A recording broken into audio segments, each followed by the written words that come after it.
It is a real privilege and honor to introduce a good friend of mine and a mentor, Dr. Kevin Boyd. So beyond being, I think, a pioneering pediatric dentist or pedodontist who also is involved with orthodontics, he has for many years been part of the sleep team at Lurie Children's Hospital, working with Stephen Sheldon, Darius Lagmani, also doing double duty sometimes at Comer Children's Hospital. Lurie. Yeah, Lurie Children's Hospital. He was at Rady Children's Hospital a long time ago. Yeah. But at Lurie Children's Hospital in Chicago with Stephen Sheldon and under Phyllis Z and a great sleep team there that has had a historic impact. But Dr. Boyd, thank you for your time. I'm very excited. You guys fasten your seatbelts because you're in for quite a journey here. He's not kidding.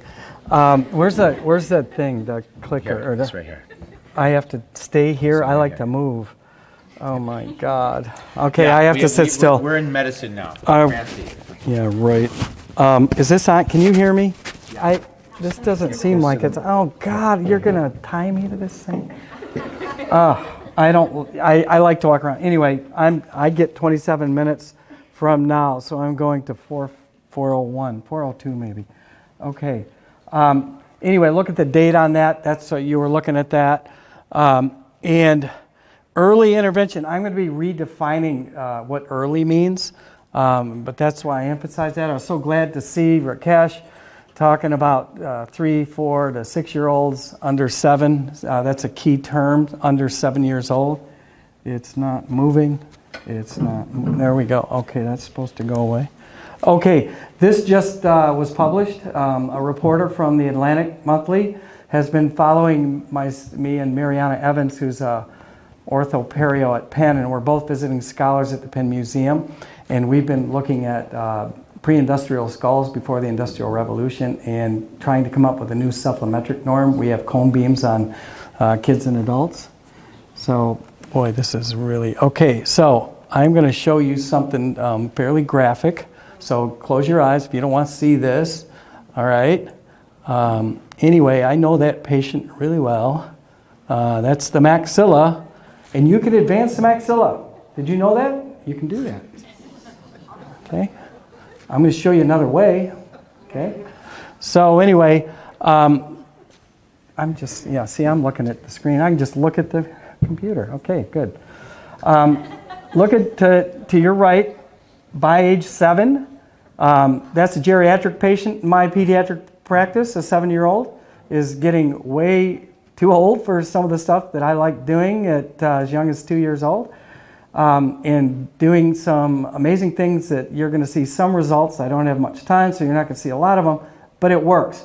And there's no reason why orthodontists, pediatric dentists, and general dentists who see kids don't start doing more of this, because guess how long it's been done and published? Over 100 years. We're rediscovering, just like myofunctional therapy. This is a re-emerging art and science. And I've uncovered some amazing literature that comes from something that doesn't exist anymore, and it's the past.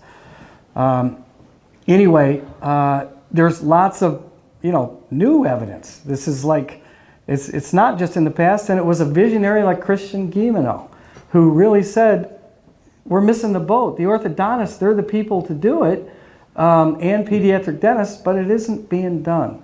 I used to think he didn't like me. It's just his manner. And Mark Moeller, thank God, said, Kevin, he doesn't like you. He loves you.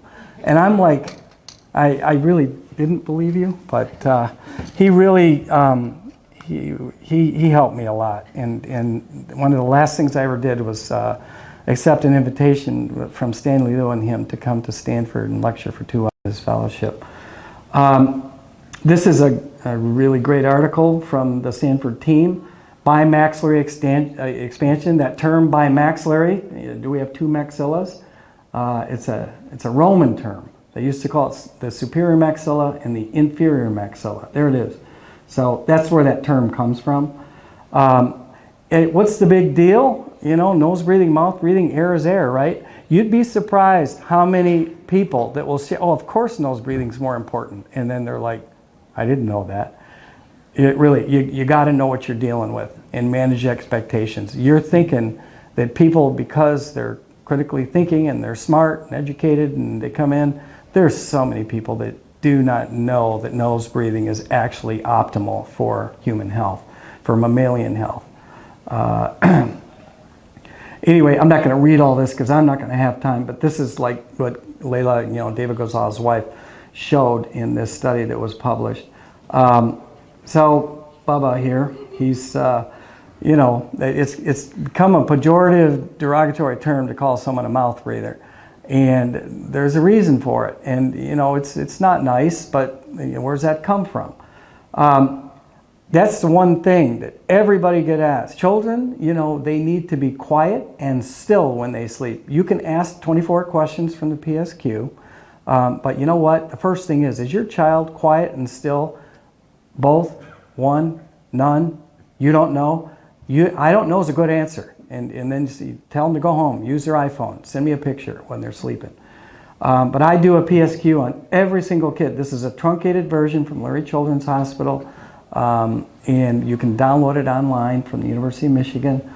I just lectured in Ottawa to the Canadian Academy of Pediatric Dentistry. What a great audience. There's a lot of enlightened pediatric dentists now in your beautiful country, so you're going to be hearing more from them. I talked with Steve Carstensen today, who headed the ADA effort for pediatric sleep airway health. And we are proposing to maybe form an alliance with the Canadian pediatric dentists. Anyway, something missing here. Malocclusion. It is a public health, oral health dilemma. And you never see it. We're always talking about caries and gingivitis, which is, it's good to prevent in reverse. But what about malocclusion? It's not listed as being an oral health problem because it's straight teeth is really what the public perception is, and the orthodontic profession isn't doing much to make them think otherwise. There's more to it than that. The craniofacial complex. I want to change that term to include craniofacial respiratory. Anything that affects the face affects the posterior airway. They're intimately connected. Also the auditory complex. Also the olfactory complex. Also the gustatory complex. Those are all survival, the speech mechanism. They're all survival mechanisms that exist above the clavicles. And we, as dentists, myofunctional therapists, physicians who see kids who are doing an oral exam, there needs to be some additions to what the physicians are looking at. And we got to give them the tools. That's what we can do. Mouth breathing has been a problem recognized by the medical and dental professions for over 100 years. 6 years after the end of the Civil War was the first record of a child having their jaw expanded for the purpose of not correcting irregularities of the teeth, but to improve nasal respiratory function. And I have uncovered over 100 articles from medical and dental literature before prospective studies. Is Fernanda here? So, okay, well, I had her in mind the whole time I was writing this because I knew she was going to grill me. But anyway, tell her if you think I did a good job. This is not prospective random controlled trials. These are observational studies. Guess what else was an observational study? E equals mc squared. Einstein, when he was a kid, imagined himself catching the beam of light on the headlight of his bicycle if he could ride fast enough. And that's where he came up that matter and energy are the same thing. When he was a teenager, he did that. What about cholera? The Broad Pump, the Broad Street Pump in England. They took the handle off it, and cholera in that neighborhood went away. Somebody watching surgeons leave the cadaver lab and go straight into delivering babies. Maybe we should try washing our hands. This is before sophisticated microscopes. Observational studies, scurvy, vitamin C. The list goes on and on. Well-designed observational studies drive random controlled trials. People hide behind, show me the evidence-based study on that. There's certain things you cannot get IRB approval because you can't withhold a known therapeutic regimen from a control group. Who wanted to be in the cohort that found out that dentists should use infection control in their offices, right? And that's from the editor of the Journal of the American Dental Association. So sometimes they don't work. Did anyone hear about fluoride in pregnant women's urine and neurotoxicity to babies? Anyone heard about that? It was published in JAMA just recently. An observational study, okay? Not a prospective random controlled study. So, okay, I'm taking way too much time on one slide here.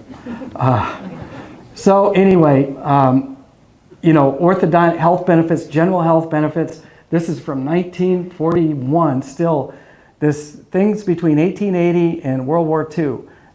There was lots of data published on observational studies having to do with early orthodontia, collaboration between then called rhinologists, ENTs, and before orthodontia was a specialty, they called them orthodontists.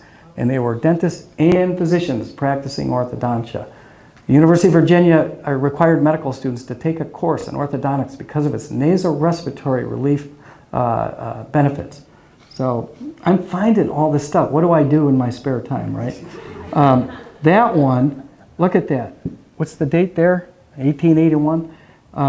So I can't go into all these. Look at some of the relief of nasal obstruction by orthodontia, a plea for early recognition and correction of faulty maxillary development in the laryngoscope. It was still called the laryngoscope. The Boston Medical and Surgical Journal, which is now NEJM, persistent mouth breathing following adenoidectomies, just what Rakesh was talking about. 71% that don't get cured. Wow, I mean, I'd never seen those numbers. Darius always bragged about that study for you, bragging you up. The dental cosmos was what Giotto was called, and this is my new hero.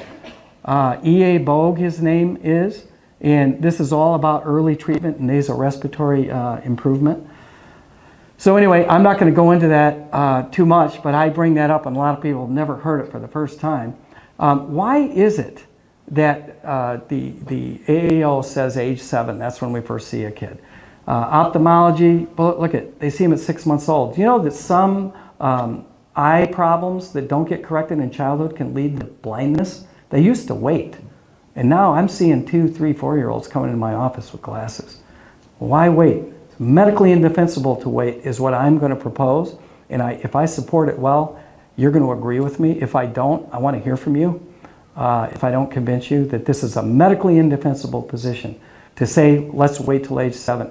I'm in a very constructive dialogue with the editor of the American Journal of Orthodontics and Dental Facial Orthopedics, Rolf Behrens, Buzz Behrens. And he said, Kevin, you're on a campaign to end age 7. Guess what? It ain't going to happen until the Academy of Pediatric Dentistry, pediatric dentists have to lead this charge. It ain't going to happen. You guys are the ones with the behavior guidance skills. We aren't. I put those words in his mouth, actually. But that is something that we have. I have how many minutes left? 10. Oh my God. Okay, well, I am just going to rock. When you see class 2 early, I get 15, he said, so hold on to that sign a little longer, please. Class 2, when you see it in early childhood, guess what?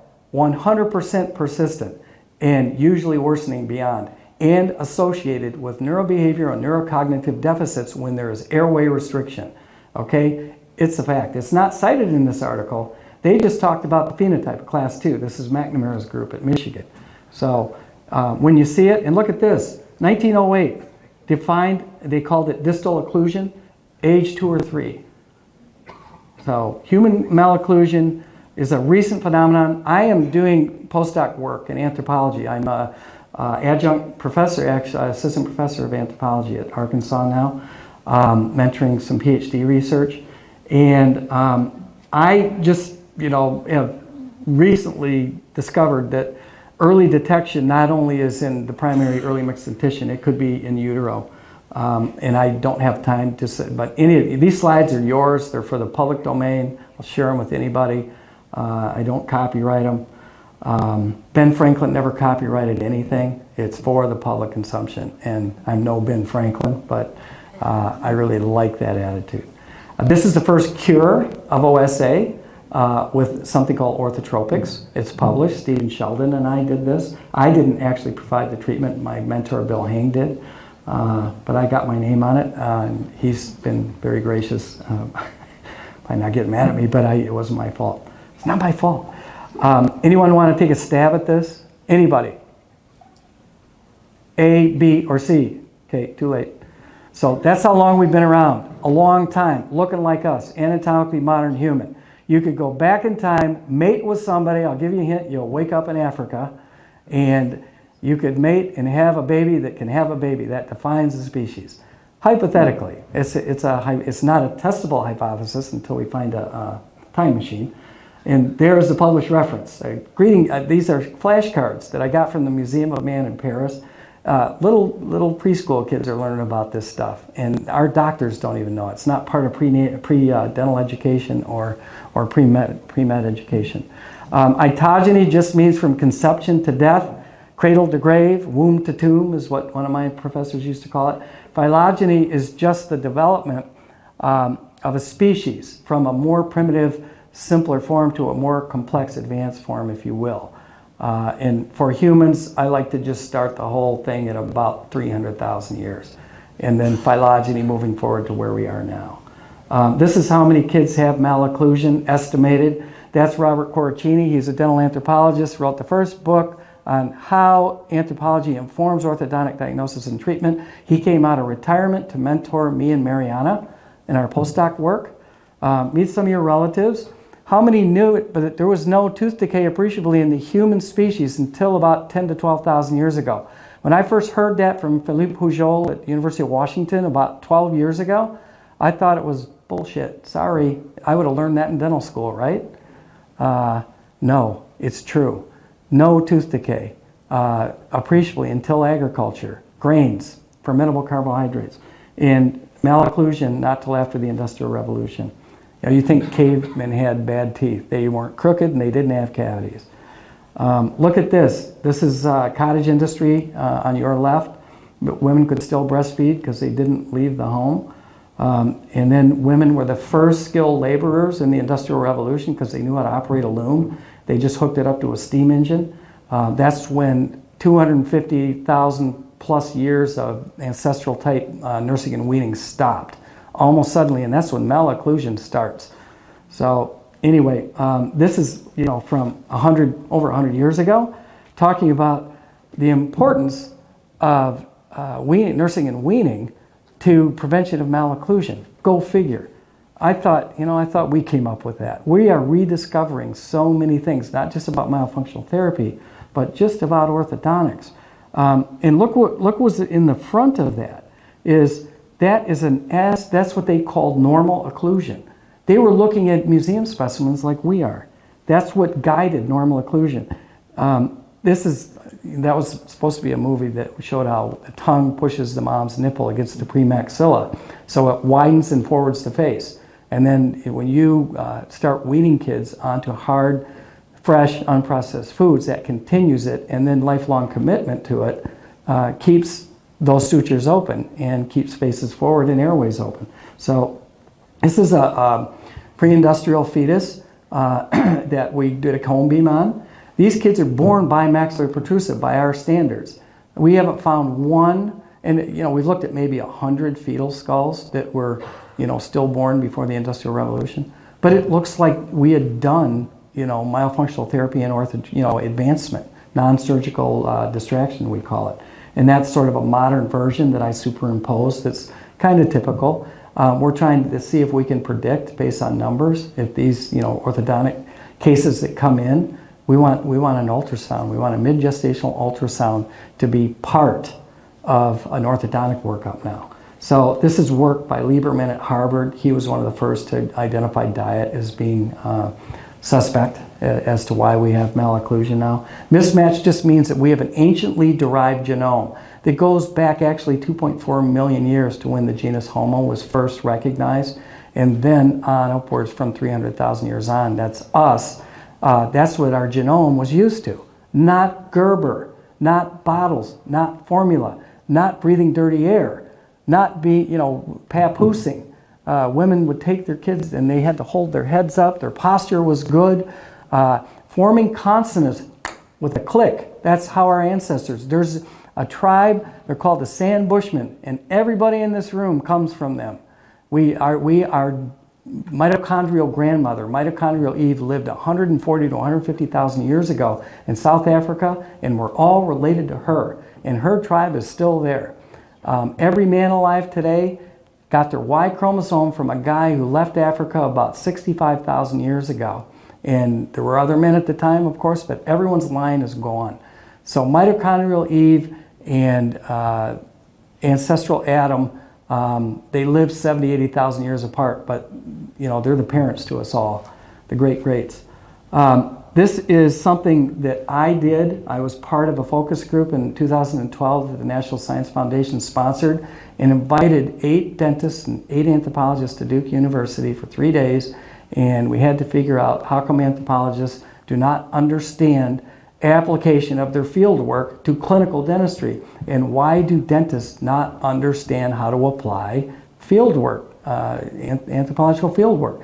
I've been invited all over the world lecturing about anthropology to dental schools and dentistry to anthropology programs, and it's just been a great ride, and it's still going. I'm still getting invites for that. Question for everybody. Okay, on your right, that is a kid who came into my office, moved recently. Now say I can't ask the parent any question. Can I tell you anything with a reasonable degree of scientific certainty about that kid when he was, 5? Yes or no? Anybody? The answer is no. Okay, nothing. You don't know because I can't assume anything. He might have had massively crooked teeth and had ortho, right? How about the guy on your left? I not only can tell you what he looked like a year before, he died. I can tell you what he looked like when he was 1.5. It's 100% predictable. Because, how come? Something called evolutionary fitness.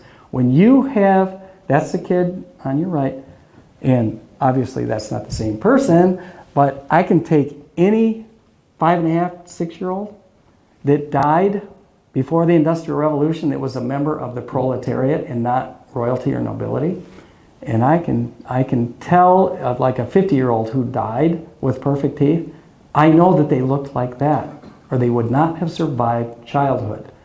The phenotype, the flat, wide, forward palate and midface, the posterior choana, the posterior nose, all of that.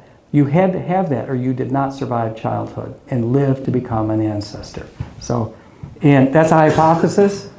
It is not a testable hypothesis other than what we're doing in the lab until they invent a time machine. But it really is, we're saying it's supported by the data that we're finding. All of human history into 1 year, we've only been farming and eating grain since about yesterday, which is when we became shorter and fatter. Okay, that's also when our jaws started to get narrower, retrusive, and longer. I'm going to talk mainly about transverse width constriction and sagittal development, insufficient sagittal. So what does that mean? And again, these are a lot of anthropologists that really showed that, and they can measure it, and they have a composite of various ages of skulls, and the measurements are unbelievable, and they have large sample sizes on that. Okay, so this is Jerry Rose is the lead author of this, and Rick Robley is an orthodontist, and they did really one of the first papers on this. And this is before I knew him. Now I'm tight with him. I'm actually doing some consulting in Robley's ortho practice and mentoring the PhD work there. So anyway, these are metrics you can use. It's called the Bogue Index. Everybody please email me, write to me. I'll send it to Mark and he'll send it to you. E.A. Bogue came up with this metric based upon anthropological skulls in kids who did not have obvious orthodontic treatment need. It's the width at the mesiolingual cusp at the gingival junction, and it should be 28 millimeters by age 4, or you have growth restriction. And it should reach somewhere between 33 and 38 by the time you exfoliate and have your second bicuspids in. I'll send you all this. We don't have much time, but I've even picked some of this up and some of the, and I can measure it on not only the skulls in the museum, but I can go into literature. It is so right on. It is, but you have to use other measurements, not just that. 1860 was the first expander. It was made out of vulcanized rubber. Now that's not something Mr. Spock used for safe sex. I thought of that today. I'm sorry. Okay, so the relief of nape. You already saw that at the beginning, and Darius can't believe I said that joke. We did that. Sorry.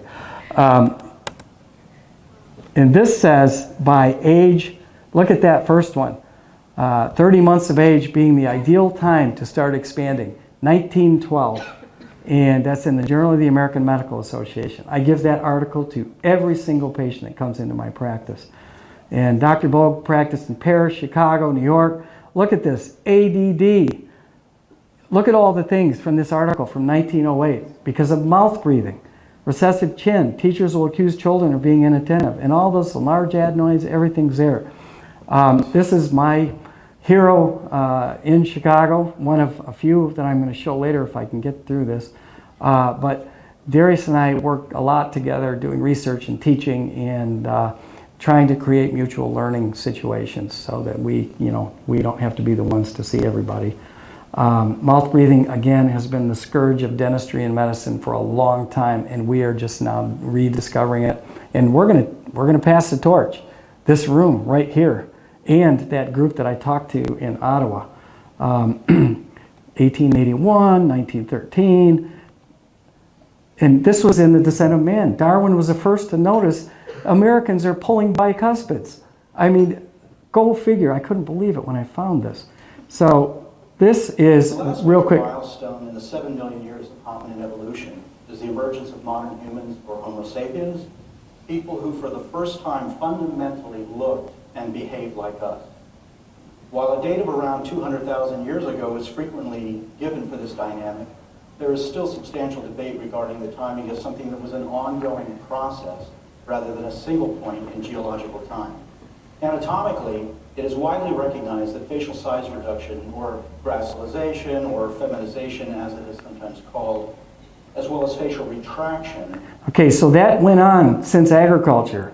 But guess what? It happened slowly, and the teeth got smaller too, so there still wasn't malocclusion. Things scale proportionally or allometrically. They grow at different rates, but they're in proportion with one another to sustain survival. But then the industry, we found, look at the maxilla is always forward of this metric where you drop a line, horizontal line, vertical line from nasion, the junction of the nose and frontal bone. And A point, this thing right out here under your nose is always, every skull Mariana and I have looked at. And not just the ones from the Penn Museum, but people are actually sending them to us. This is one way to do it. 90% surgical MMA.